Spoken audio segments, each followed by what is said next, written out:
con la suya. Oye, y en Estados Unidos fue tema de campaña este sentimiento antimigrantes, quizás podríamos partir con eso. ¿Ha aumentado, Luis Eduardo, el sentimiento anti-inmigración en Chile? Hola, buenos días. Primero que nada, muchas gracias por la invitación. Yo diría que más que eso, lo que hay en la ciudadanía es una preocupación, ¿ya?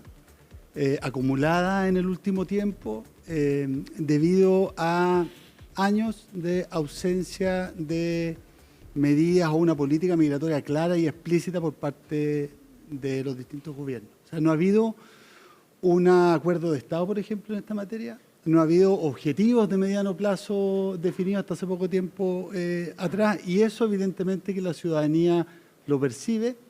Hemos vivido un proceso migratorio bien complejo en los últimos años, desde la pandemia, un poquito antes, con el cierre de la frontera, hubo un crecimiento muy intenso del ingreso irregular de personas, y eso es un fenómeno nuevo, ¿cierto? Se dio un cambio bien importante, diría yo, en la realidad social chilena, que se vino a visibilizar con mucha fuerza post-pandemia, ¿ya? Que se dio muy en la pandemia.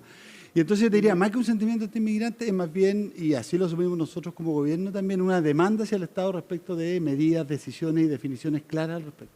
En el gobierno anterior del presidente Piñera se presentó esta ley de migraciones para actualizar una cuestión que funcionaba, si no me equivoco, por un decreto de los años 70 de la dictadura, y fue una discusión bien intensa y tensa también en términos políticos. La entonces oposición tenía una mirada, yo diría, ideológico-política sobre la migración muy distinta a la del entonces oficialismo. Sale esta ley, entra en vigor en febrero del 2022, con la conciencia transversal de que había que modificarla, y eso lo asume este gobierno y presenta esta reforma a la ley de migraciones. Se reforma una ley, digamos, después de muy poquito de haber entrado en vigor, y ahora está con suma urgencia después de su trámite en la Cámara de Diputados para que la vea el Senado. En términos generales, ¿por qué se hace necesario endurecer la ley de migraciones?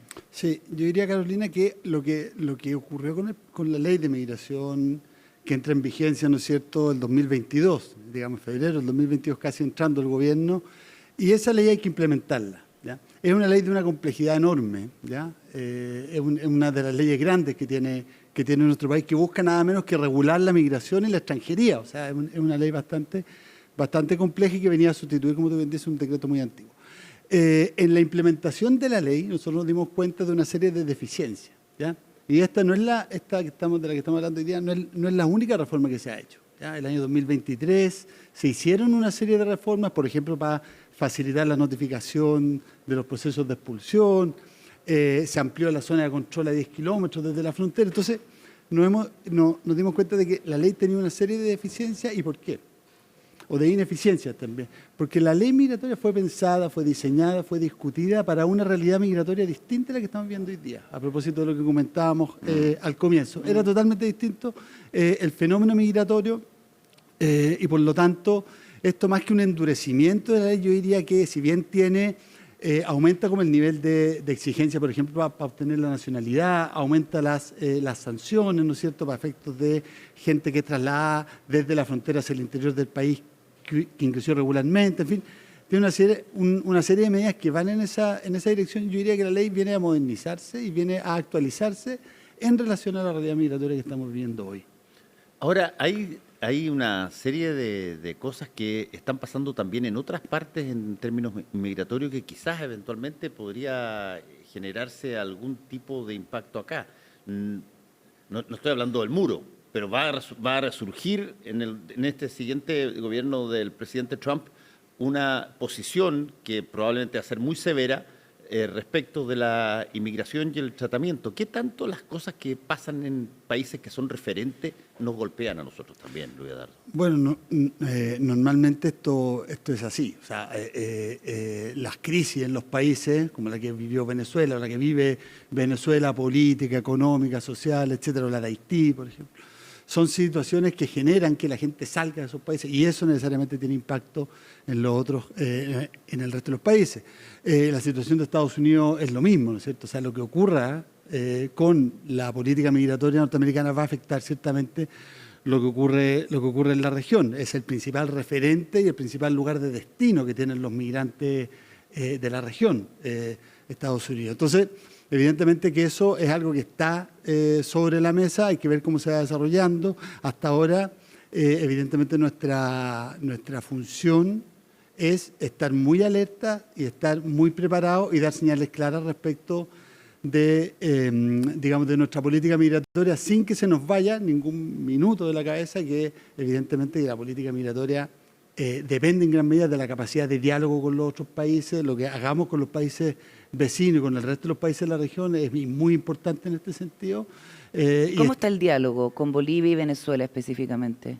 Bueno, con Bolivia puedo dar cuenta, porque estuve hace un poco de tiempo atrás hablando temas justamente migratorios, de frontera, de reconducción. También tienen ellos elementos, o sea, a los bolivianos les interesa mucho y a nosotros también, a propósito del trabajo agrícola, o sea, el ingreso regular de migrantes de temporada, que en el último tiempo aumentó un poquito el ingreso irregular, porque hay una serie de brechas que no pueden, digamos, que hay que abordar para que el ingreso de Porque los Bolivia ha sido bien reactiva a las reconducciones. Ha sido reactiva, yo diría. Sobre todo de ciudadanos venezolanos, sí, ¿cierto? Yo soy optimista que eso pueda ir cambiando y que vaya cambiando. ¿Hubo algún compromiso en su reunión con las autoridades bolivianas? No, avanzamos, digamos, la conversación, diría yo, más que un compromiso, pero avanzamos la conversación y somos optimistas de que va a tener resultados eso. Entonces, con Bolivia está muy bien la relación. Con Perú hemos tenido una colaboración, digamos... Eso estuvo bien tenso en un momento dado, ¿eh? Ha pasado por momentos, sí, pero en general es una muy buena colaboración en todos los niveles, a nivel técnico, a nivel... Nosotros nos reunimos permanentemente en comités de frontera con la contraparte, digamos, peruana. Claro, y con Venezuela está más complicado porque no hay consulado aquí, digamos, a nivel como migratorio no hay diálogo. No tenemos nuestra contraparte, que era el consulado. Ese era nuestro diálogo. Claro, ya, eso es complicado. Estamos con Luis Eduardo Taller, que es director del Servicio Nacional de Migraciones, hablando de esta reforma a la ley de migraciones, y vamos a entrar a uno de los temas que ha sido como más controvertido, que es esta indicación con la que llega al Senado la ley y que tiene que ver con la matrícula en los colegios de niños y niñas extranjeros. Pero antes quisiera preguntarle por una cuestión que ha sucedido. Hemos conocido casos de delincuentes que son expulsados del país, específicamente de nacionalidad venezolana. Es decir, las instituciones funcionan, son expulsados, pero vuelven a ingresar.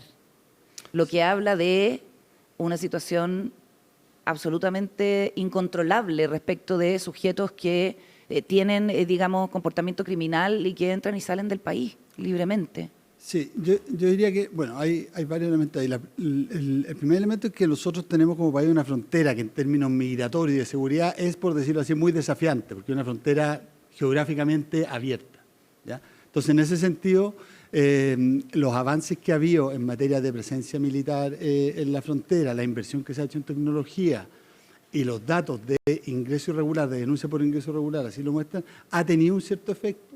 ¿Ya? Ha tenido un efecto positivo, ha bajado casi un 40% el ingreso regular desde el año pasado, un 45% si lo comparamos con el 23, con el 22, y un 47%, si no me equivoco, si lo comparamos con el 21. O sea, ha ido a la baja las denuncias por ingreso irregular y las detecciones que hacen Carabineros y la policía. ¿Y las autodenuncias por ingreso irregular? Las denuncias y autodenuncias van juntas, digamos, o sea, son un mismo parte dato. De lo mismo. Claro, o sea, ¿podemos concluir que está entrando menos gente o no necesariamente? Porque no hay menos autodenuncias. Yo diría que la información nos muestra que efectivamente el ingreso irregular ha bajado.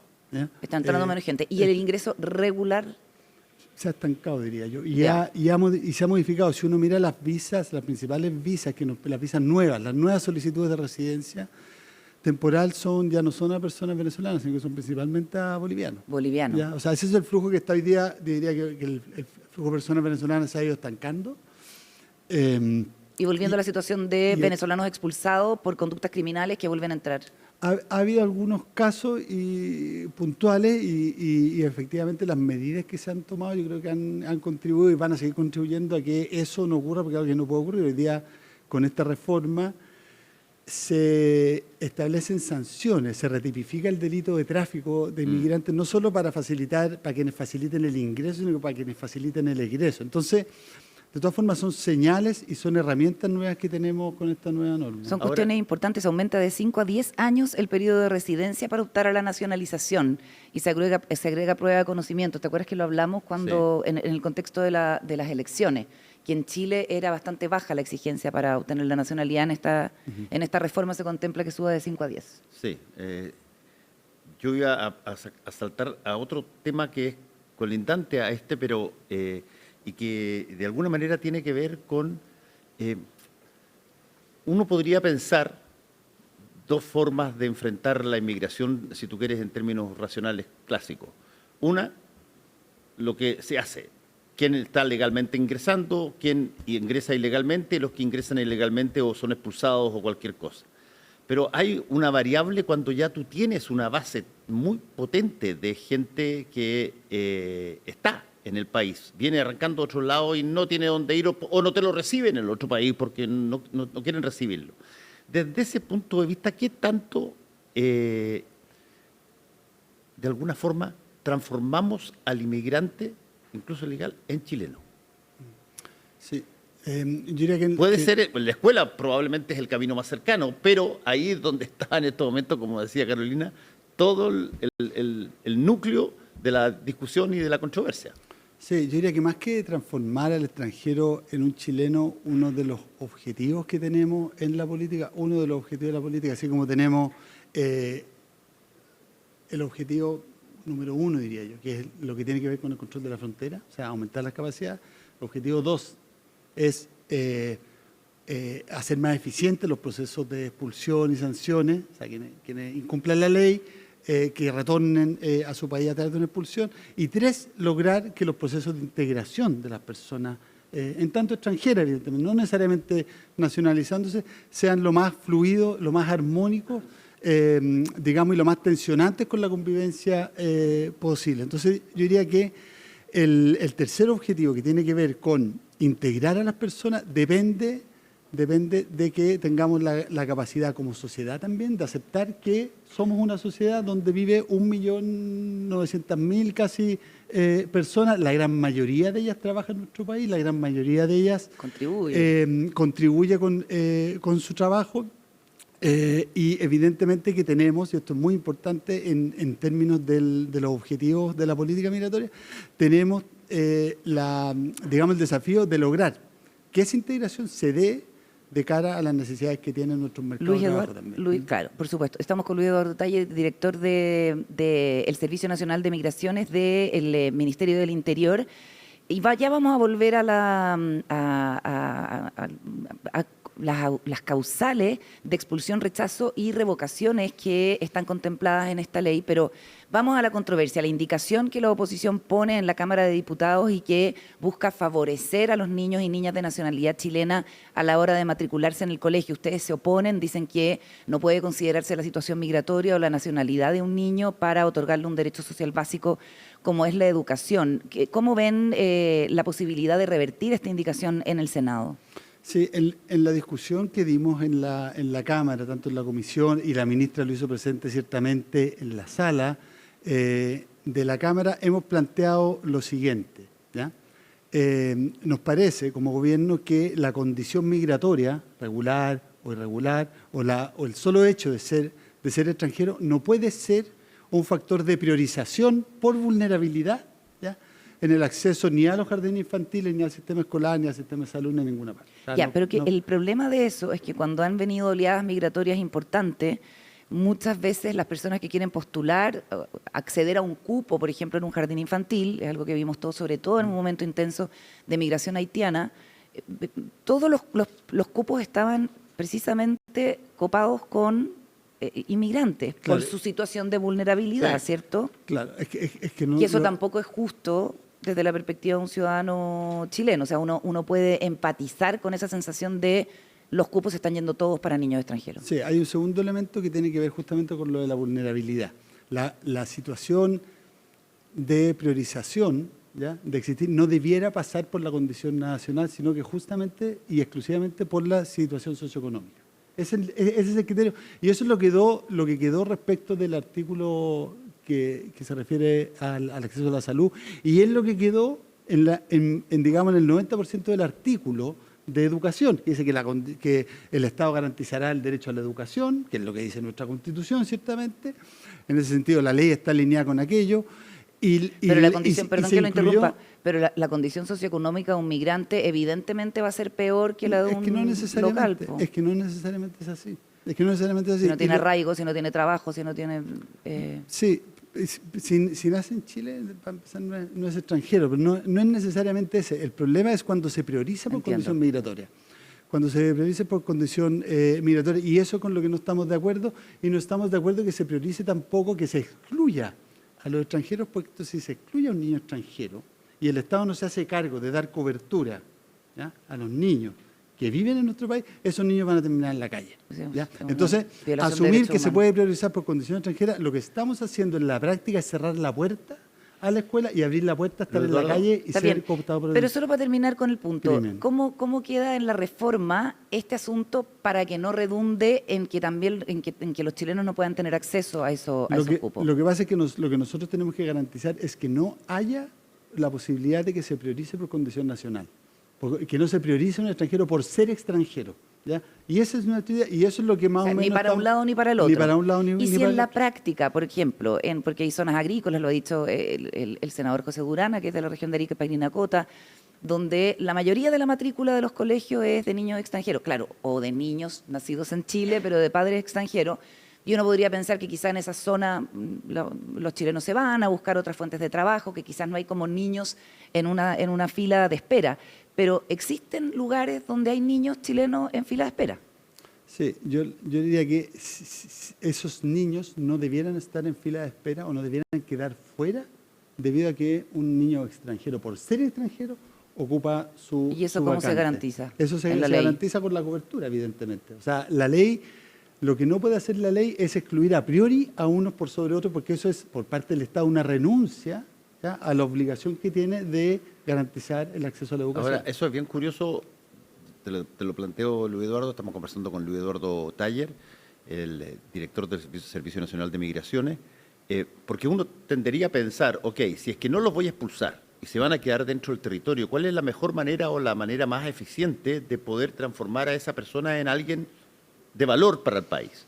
Lo más probable es educarlo. De la educación.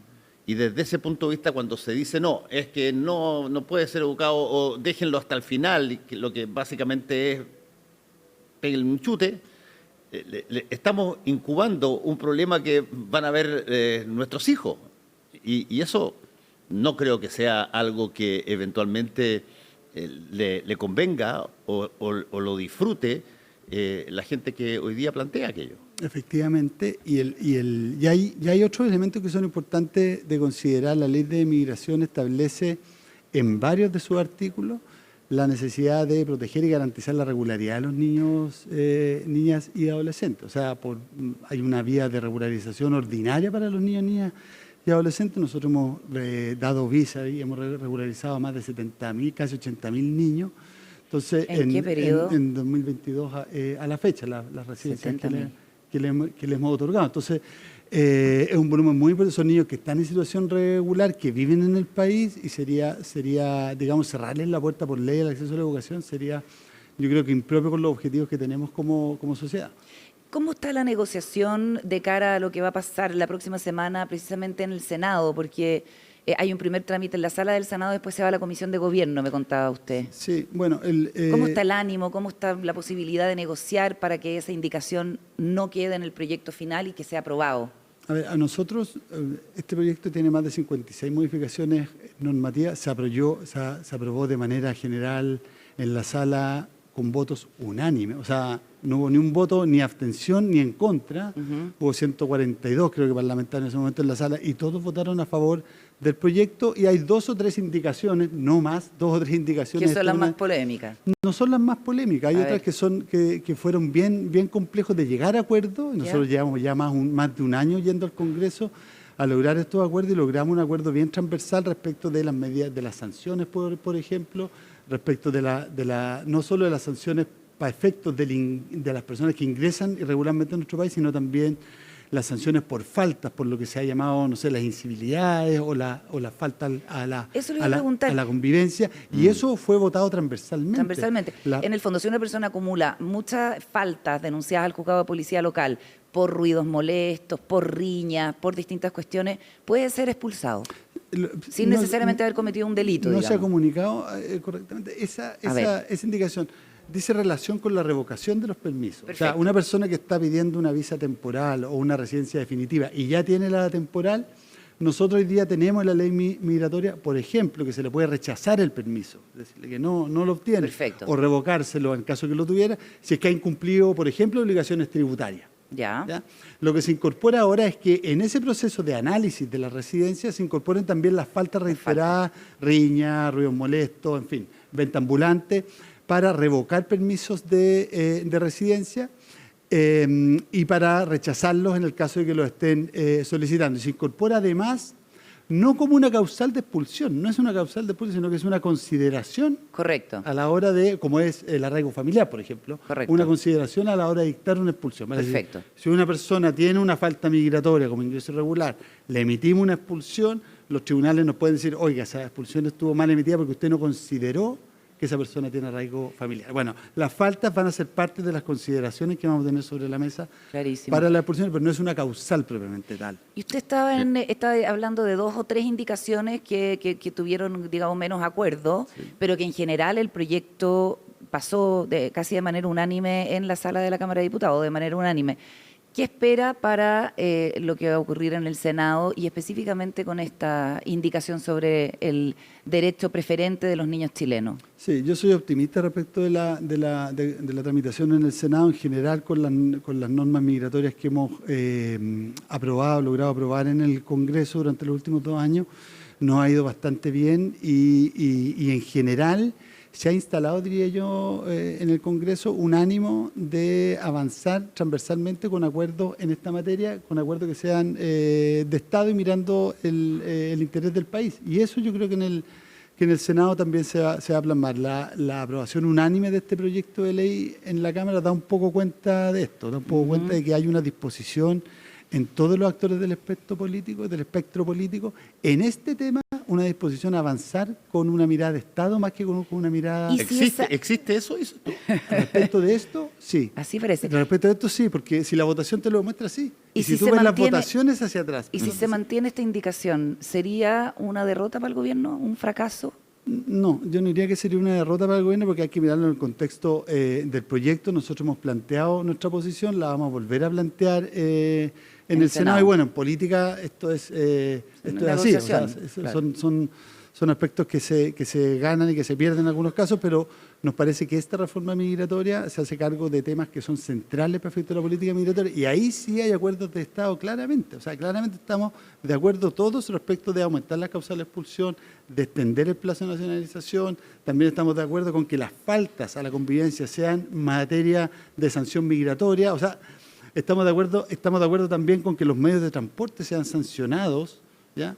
Si es que trasladan a personas desde la frontera al interior del país que no han entrado regularmente. Entonces, estuvimos de acuerdo también con las reformas del año pasado. También se votaron, si no unánime, prácticamente unánime. Entonces, Se avanza. efectivamente se está avanzando con una mirada que está pensando en el país más que en los sectores políticos o en la Muy bien. instrumentalización del tema. Bueno, estaremos Muchísimas invitándote gracias. probablemente, Luis Eduardo, cuando aparezca, esa indicación que de alguna manera genera un definitivo término de esta situación media desequilibrada que hay en materia de migración, como tú lo has descrito. Muchas gracias.